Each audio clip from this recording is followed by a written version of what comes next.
Kamusika. Mga kaibigan, today may special comeback tayo. This is the Mayono KO4 dynamic microphone. And yes, classic model na to. Pero binigyan ko ng fresh white makeover para makita natin kung kaya pa ba niyang sumabay sa 2025.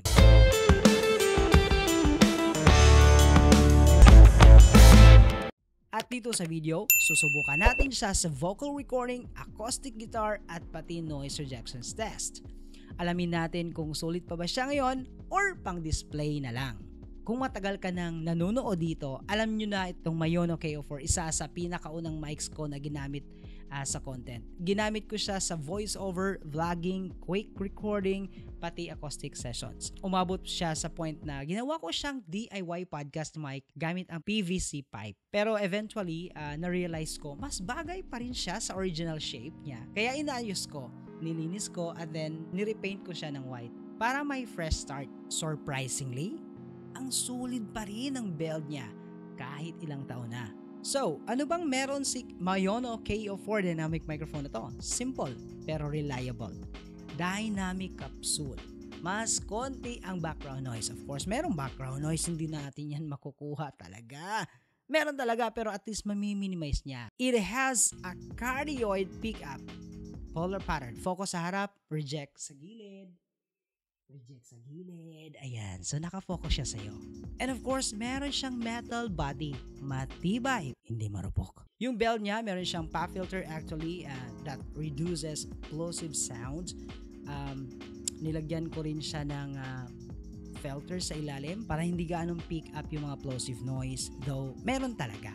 Hindi na naman natin yan maiiwasan eh. So, kailangan lang natin ang mic positioning para mas ma-less natin yung plosive noise. Of course, meron siyang standard XLR output, compatible sa interfaces at mixer ninyo.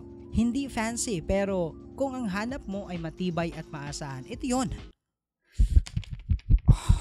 Sobrang init. Kung gusto mo ng maximum performance sa Mayono KO4, etong setup ko. Audio interface, gamit natin ang Mayono PS22 Lite audio interface para sa cleaner gain. And of course, distance natin 2 to 3 inches from your mouth. Huwag mong isagad, kaibigan. Slight angle para iwas plosive. And of course, sa do natin, lalagyan natin ng noise reduction, EQ at compression. Konting ikot lang para mas mapapaganda pa yung ating voice dito gamit ang ating dynamic mic. Huwag masyadong idikit kasi kapag sobrang lapit mo, magiging ASMR, hindi na review. Okay, try natin sa vocals. Short line lang, okay?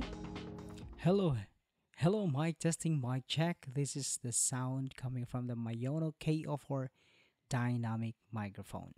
Testing. Observations of teaching learning in actual school environment. Ikaw ang dahilan ng aking pagbangon. Ang tibok ng puso ko walang hangganan. Ikaw ang aking mundo. Sa'yo umiikot ang puso ko. Lahat ay kaya kong harapin, basta't ikaw ang kapiling. Napakaayos, no? Warm, clear, hindi muddy, maganda ang presence talaga. Diba? So, acoustic guitar muna tayo.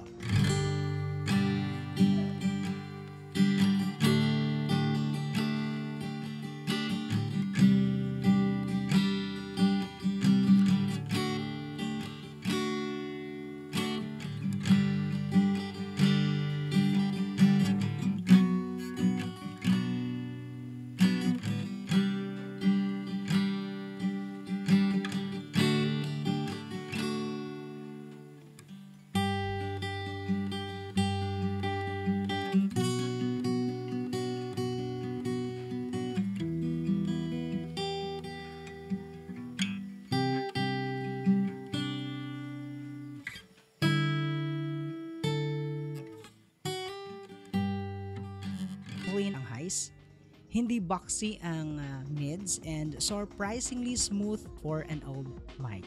After all the test, saan siya pinaka-shines? At dahil white repaint version ko to, ang linis niyang tingnan sa desk of course. Para siyang budget mic na may premium vibe. Alam nyo, minsan hindi kailangan ng brand new mic para gumawa ng magandang content. Yung mga classic gear na tulad nito, kapag inalagaan mo, kayang sumabay sa mga bagong labas ngayon. So final verdict tayo. The Mayono KO4 is still a solid and reliable dynamic mic in 2025. Pero hindi siya perfect. Pero for vocals, guitar, vlogging, and voiceovers, kaya pa rin niyang makipagsabayan basta may proper setup. Kung may older mic kayo sa bahay, huwag niyong itapon. Minsan, ang kailangan lang ay konting TLC. Like, comment, subscribe kaibigan at kita-kits tayo sa susunod na gear story dito sa Kwentong Musika. Happy recording everyone.